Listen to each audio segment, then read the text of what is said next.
다음은 시편 1편을 전달에 관련된 내용으로 디자인하겠습니다. 전달은 스피치입니다. 스피칭으로 시편 1편의 말씀을 전달할 때 그 전달하는 데 대한 스피칭의 요소는 4가지입니다. 말의 속도인 스피칭의 페이스, 힘을 어떻게 주는가의 스피칭의 파워, 뿐만 아니라 어떤 피칭으로 할 거냐에 대한 스피칭의 피칭, 뿐만 아니라 중간중간에 쉼표는 어떻게 쉬고 숨은 어디에서 쉬는가에 대한 스피칭의 포즈입니다. 그러면 스피칭에 있어서 페이스는 어떻게 구성해야 하는가? 목사님들께서 설교를 하는 목적과 설교하는 내용에 따라서 말의 속도를 찾아야 하는 것입니다. 말을 속도를 어떻게 하느냐에 따라서 성도들이 효과적으로 이해할 수도 있고 아니면 거부할 수도 있는 스피칭의 페이스가 대단히 중요한 것입니다. 말의 속도를 1분 동안 단어를 몇 개를 쓸 것이냐, 그러면 이해를 시키기 위하여서 말을 할 때 명제로서 한 문장에 단어를 몇 개를 쓸 거냐에 대한 것을 정하는 것으로서 실제적으로 전달할 때 어떤 목적을 갖고 스피칭하느냐, 어떤 내용을 갖고 스피칭하느냐에 따라서 말의 속도는 달리하는 것입니다.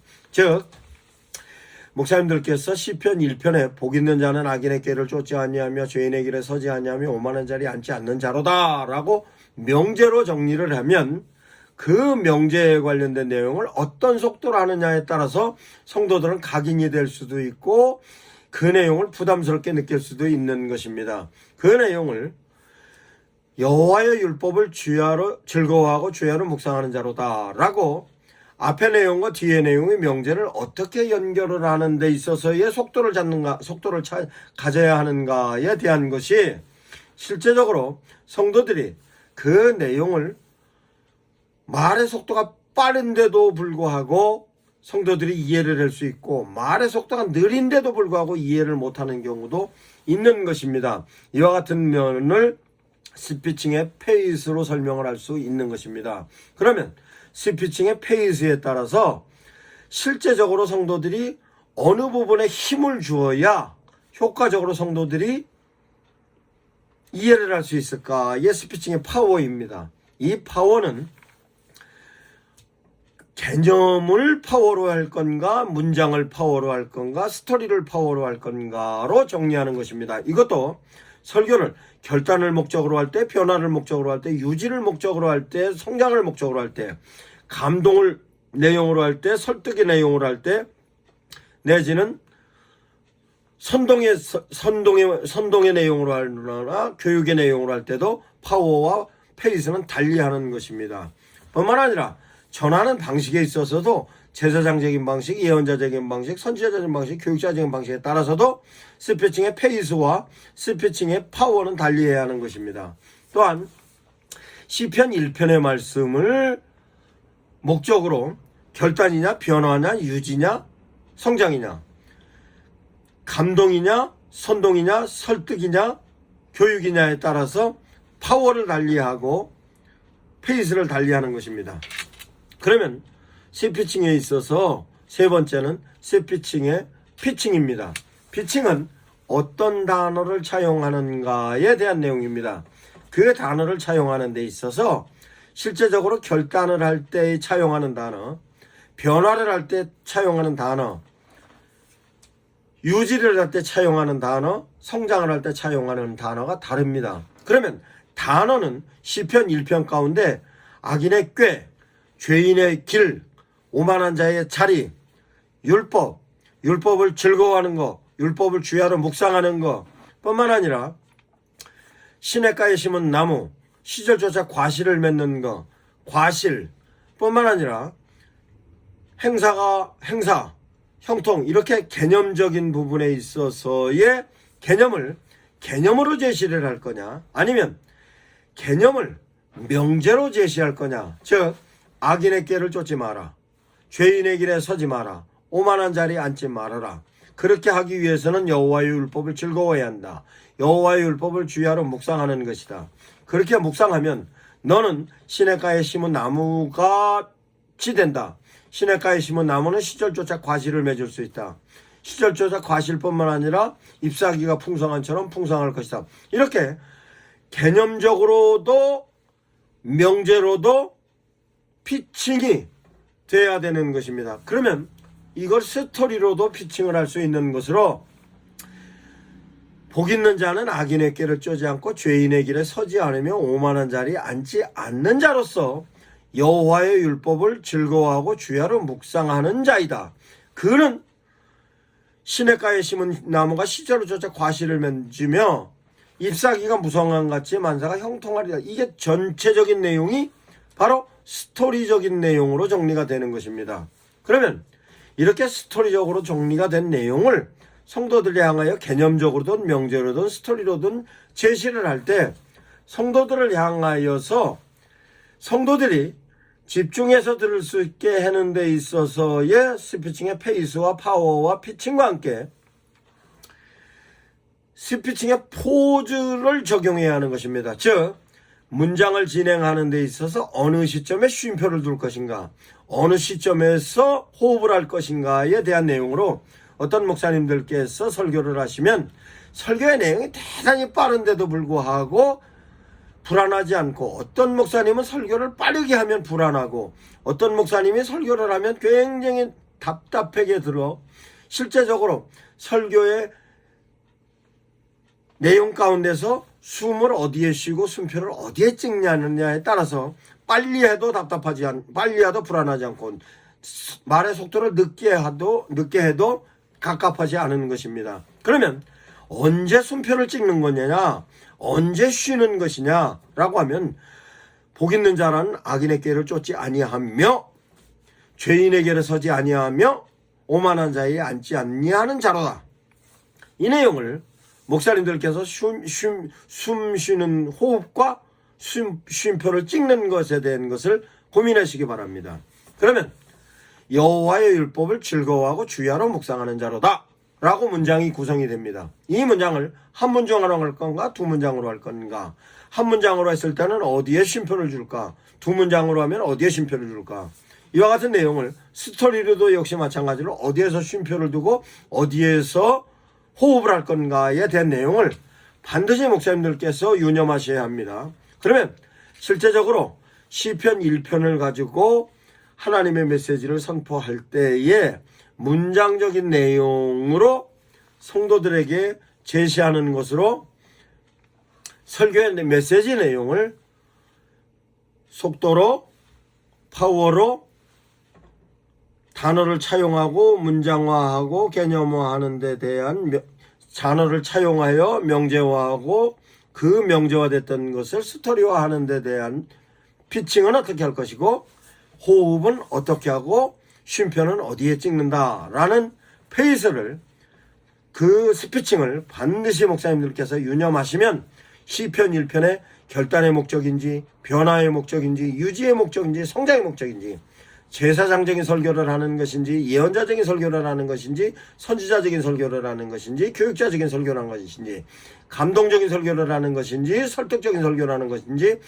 선동적인 설교를 하는 것인지 교육자적인 설교를 하는 것인지에 대해서 실제적으로 성도들에게 효과적으로 이해가 되고 성도들이 편안하게 들을 수 있으며 편안하게 들었던 것으로 쉽게 각인이 되어 오래 기억나게 하는 것입니다. 이와 같은 내용을 스피칭의 기법으로 설명했습니다. 그러면 설교를 함에 있어서 설교의 효과를 극대화하기 위해서의 포인트로 작용하는 포인팅으로 디자인하는 것입니다. 포인트는 목사님들께서 내용을 포인트로 둘 거냐, 전달 방식을 포인트로 둘 거냐, 목적을 포인트로 둘 거냐에 따라서 그 포인트를 개념으로 둘 거냐, 명제로 둘 거냐, 스토리로 둘 거냐를 정리하는 것입니다. 그러면 이와 같은 내용은 전달 방식에 있어서의 포인트고 언어적인 포인트입니다. 그러면 비언어적인 포인트는 어떤 포인트냐? 목사님들께서 설교를 하실 때 제스처는 어떤 제스처를 둘 거냐? 뿐만 아니라 목사님들께서 설교를 하실 때 혹시 영상은 어떨 때 포인트로 둬서 쓸 거냐?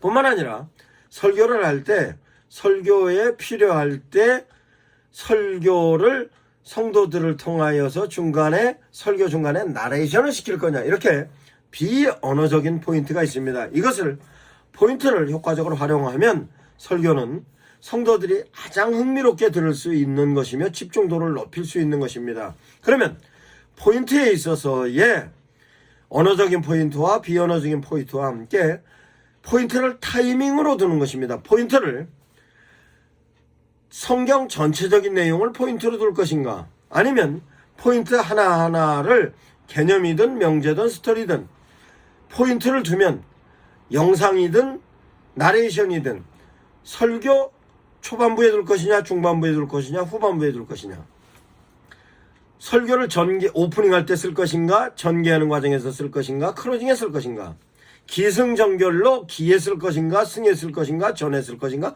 결에 쓸 것인가 에 대한 타이밍을, 포인트를 적용하는 타이밍을 정해야 하는 것입니다. 뿐만 아니라 포인트를 성경 설교 전체적인 내용의 포인트로 설교를 언제 하는 것이냐, 주일 예배냐, 오후 예배냐, 수요 예배냐, 금요일 예배냐, 새벽 예배냐에 따라서, 그러면 목사님들께서 지금 시편 1편으로 성도들을 향하여서 결단하게 하는 데 있어서의 설교를 타이밍으로 잡으면 주일 낮 설교가 좋을까, 오후 설교가 좋을까, 새벽 예배가 좋을까, 금요 철회가 좋을까, 수요 예배가 좋을까, 이렇게 설교 목적을 결단과 변화와 유지와 성장과 제사장적인 설교, 예언자적인 설교, 선지자적인 설교, 교육자적인 설교, 감동, 설득, 선동, 교육에 대한 내용을 그 내용에 목사님들께서 의도하고 계시는 목적과 내용에 따라서 설교하는 타이밍을 정하는 것입니다. 그럼 설교하는 타이밍에 있어서의 시편 1편 말씀을 성경 인바운딩으로 인바운딩으로 성도들의 삶에 진단으로 써먹을 것이냐, 방향 제시로 써먹을 것이냐에 따라서 설교하는 데 있어서의 타이밍을 찾아야 하는 것입니다. 그러면 타이밍에 있어서 개념으로 타이밍을 둘 것이냐, 악인의 꾀, 죄인의 길, 오만한 자의 자리, 이렇게 개념으로 타이밍을 설교의 전반부, 설교의 내용 가운데 쓸 것이냐, 설교의 명제로 악인의 길을 쫓지 마세요, 죄인의 길에 서지 마세요, 오만한 자리에 앉지 마세요, 이렇게 명제로서 설교의 중간에 어느 부분의 타이밍에 포인트를 쓸 것인가. 스토리도 마찬가지로 스토리를 구성하는 데 있어서 스토리를 어떻게 구성할 것이냐, 악인의 길을 쫓지 않고 죄인의 길에 서지 않으며 오만한 자리에 앉지 않아야 하며 여호와의 율법을 즐거워하고 주야로 묵상하는 자로 다로 명제화한 내용을 스토리로 이어가서, 그래야지 저는 시냇가에 심은 나무가 시절을 쫓아 과실을 맺고 잎사귀가 무성함같이 행사가 형통하리로다의 스토리를 실제적인 면에 있어서의 이 내용을 성도들로 하여금 행동에 관련된 내용, 생각에 관련된 내용을 쭉 진행해다가 하나님의 메시지로 정확하게 포인트로 제시할 때의 이 내용을 전반부로 갈 건가, 후반부로 갈 건가, 중간에 갈 건가의 포인트를 적용하는 타이밍을 정해야 하는 것입니다.